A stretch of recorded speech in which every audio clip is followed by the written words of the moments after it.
কত রকমের পেয়ারা গাছ দেখুন। এটা হলো সাদা পেয়ারা, ফুল আসছে, ফল হবে। এই যে এটা হলো লাল পেয়ারা। তো মানুষের মাঝেও কত রকম মানুষ আছে, সাদা কালো ভালো মন্দ যাই হোক। এই যে এটা হলো একদম সাজনা গাছ লাগিয়ে ফেলেছি। এখন অনেক সাজনা ধরবে, নিজেরা খাবো, পাড়া প্রতিবেশীকে বিলাবো, বাকিগুলো বাজারে বিক্রি করব। এবার ধনী হতে আটকাবে কে?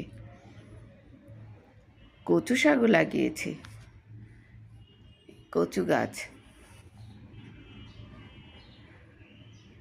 ফুল বাকি থাকবে কেন? ফুল গাছও লাগিয়েছি, সবই আছে। এই যে অবহেলিত নয়নতারা, যেখানে খুশি সেখানেই হয়ে যায়।